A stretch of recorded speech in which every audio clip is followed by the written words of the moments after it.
Hey, look at this. I took it out, tuned it up again this morning, and I was going to go after the bridge to set the intonation because it's straight across. And so I stretched and I retuned, and then I checked the intonation, and they're all perfect. They're all perfect, straight across. Like, that never happens. That never happens. I raised the pickups to the specs. Now what I'm going to try to do is see if I can salvage this nut. So the bass side are overly cut and the treble side are undercut. So I'm going to lower these to my specs of 16 thou or close to 16 thou as I can. I've got a 10 and 16/16 here, which is normally 18 for me. But I've got a tusk that I can put in there. But I'm going to see if I can salvage it. If I end up with a problem with one of the low ones, and that's the thing, right? 10th thou. I've never had a string so low. I mean, it is almost touching that first fret. It doesn't buzz. Something magical going on with this guitar. Oh, and look, pick guard came off. No cavity, so that's nice. So ugly is off.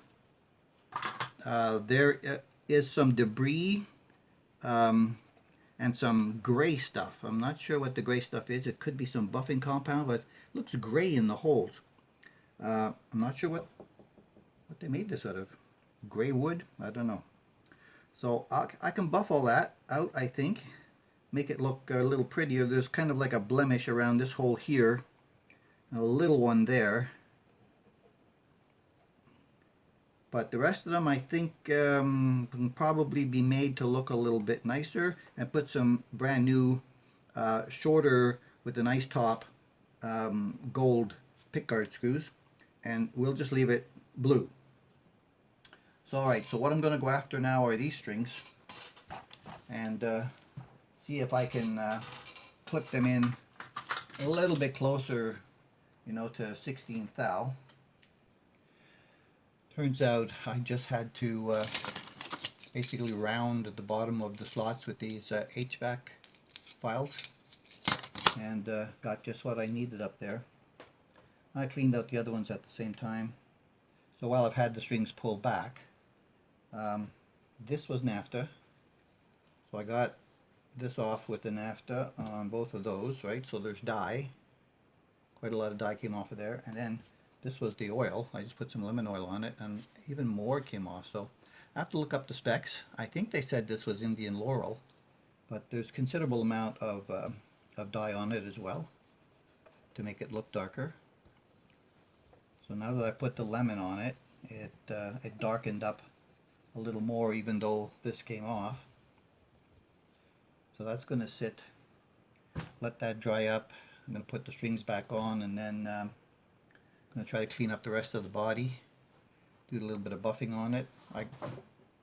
I got the dirt away from around the holes here with the NAFTA. Oh, I didn't do a good enough job there or here, so I'm going to fix that, and then later I'll do some buffing and we'll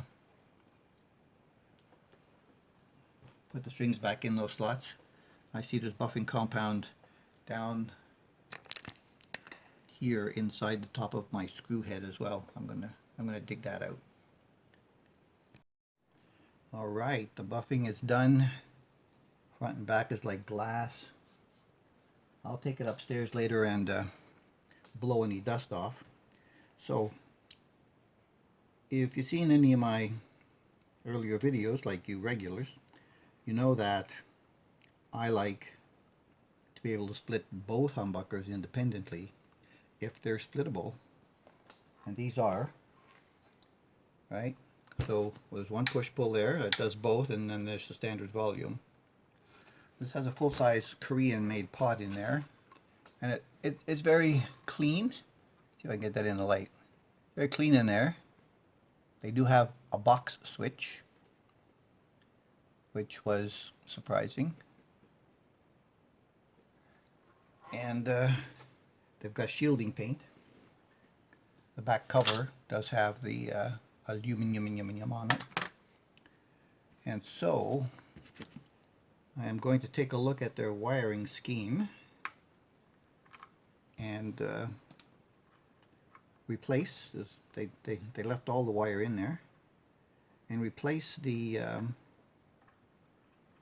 volume pot with this new pushy pull for the front.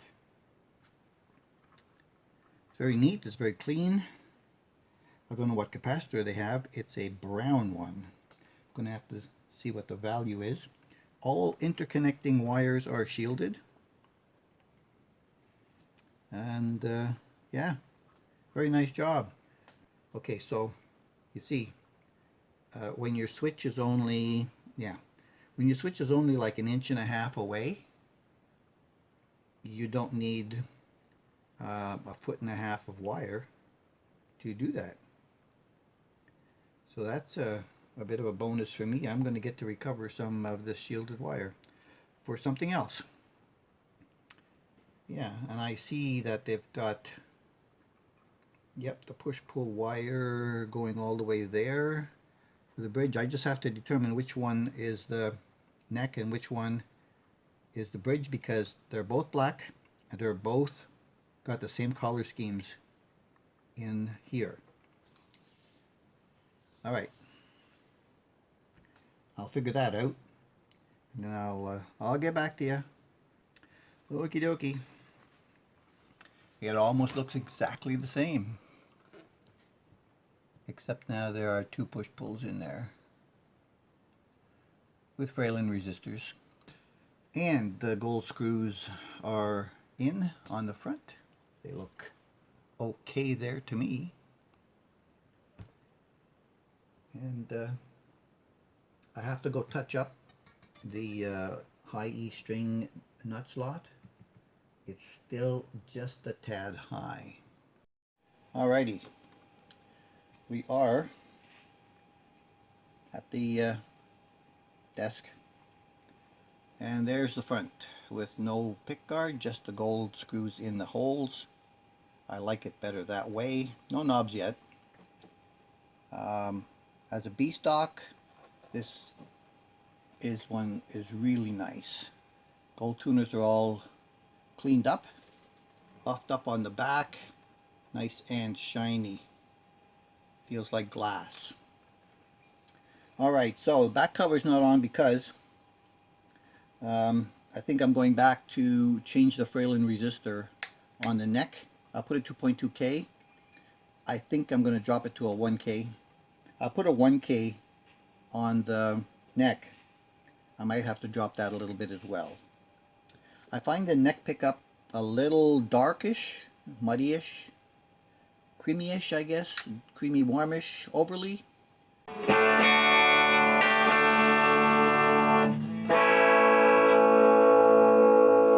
So this is splitting the bridge.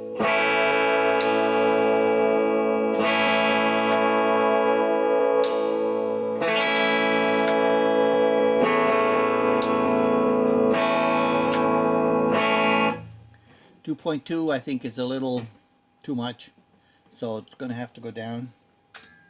Here's splitting the neck.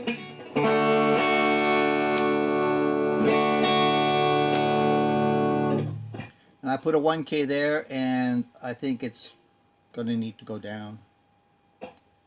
So I'm going to do that before I put the back cover on. Maybe I'll have to test a couple of them, but basically the whole thing works as intended. I just have to adjust the resistors. I didn't have to do fret work except to bang down a couple of ends here. Was it 5, 7, 6, 7? They were a little bit highish there. Everything else was good. I didn't even polish them. Clean the fretboard, oil the fretboard. Wax the body, buffed it with a buffer, and even though it's a glossy finish, it feels slick. Looks like it works. I think I like it. I like the extra thick body on this and the jack down there for sure. It's been in the bag, and over the last week I took it out and I thought, you know, I wanted to go over these pickups. because you know these Tesla pickups are supposed to be the cat's meow, but my ear didn't really take to them right away. I found there was a same kind of a malaise in the middle of them, like I find on a lot of pickups. Um, the articulation was missing. So I thought, well, let me see what I can do. So I've done the change in, you know, the height adjustment of the pickups. Um, I moved them down, and I played with the screws. You can see wax on top of the screw there. Well, when I turned the screws out, wax started to come up with the threads from inside the pickups.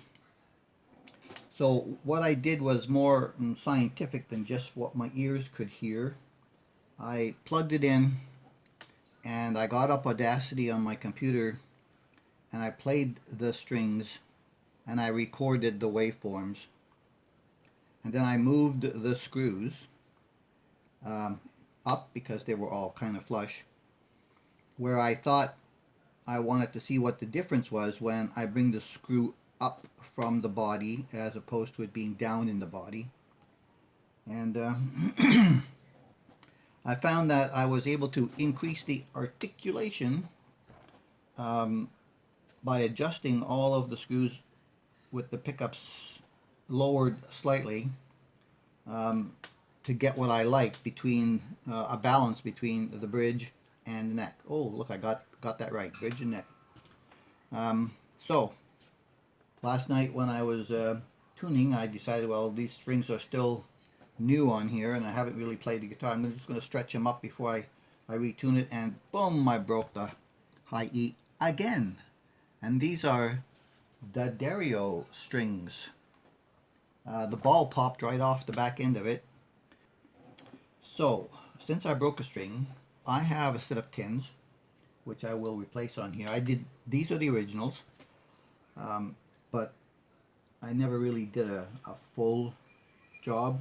There's a little bit of relief in the neck right now. I went over with my rocker. I'm finding that there are some frets just here and there, tiny little dips in the playing position.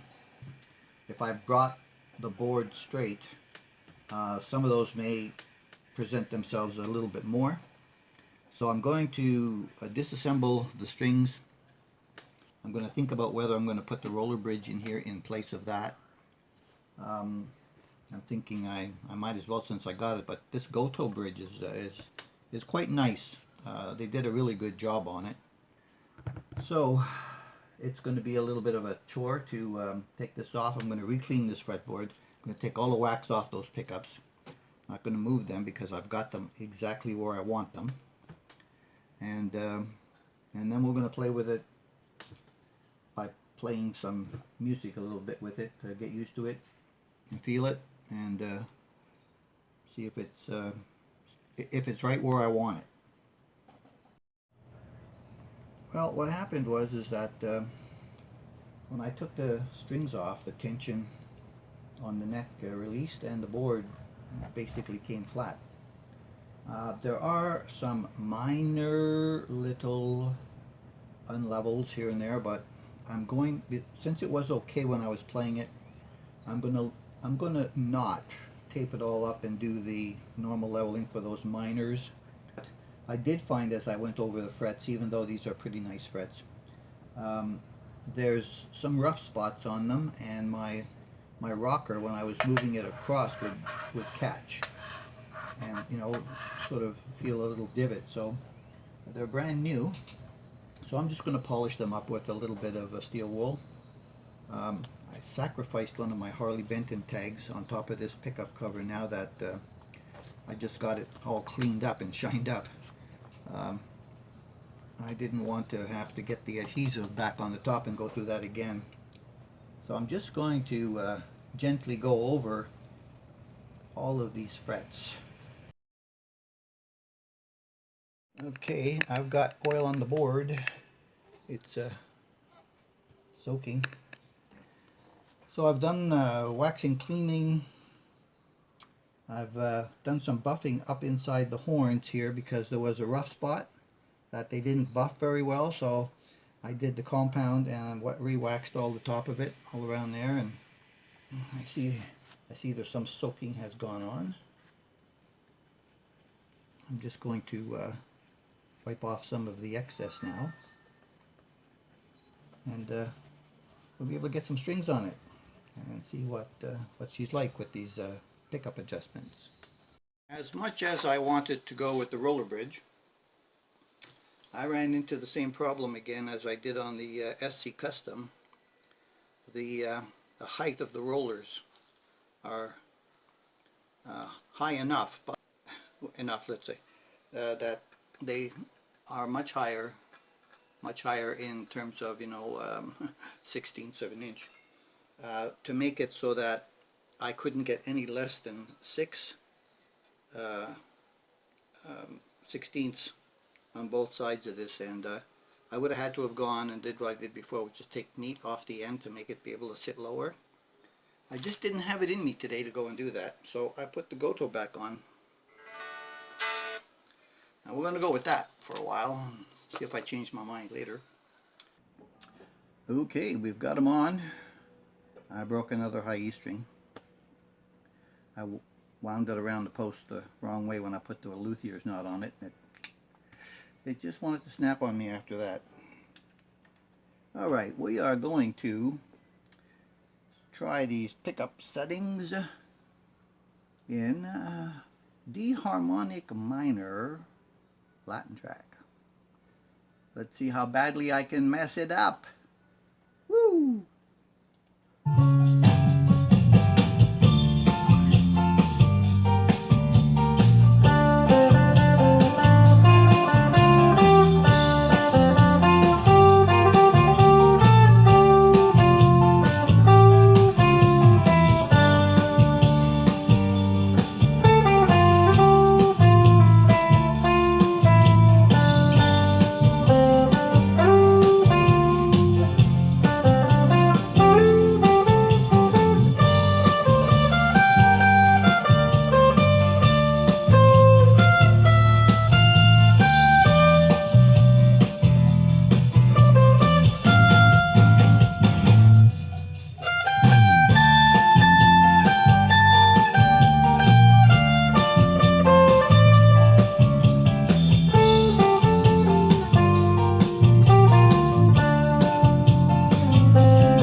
I like it. So I got it where I finally want it. I finally got it where I want it. This is as heavy as this Les Paul here, the gold top. Harley Benton, dc-dlx. There's no name on the headstock except Harley Benton. It's kind of embossed, this one. It's not just painted on like most of the others. Alright, so we're going to call this the end of this one for a while. And thanks for checking in. Appreciate all your support. Catch you in the next one. Well, let's turn that off now.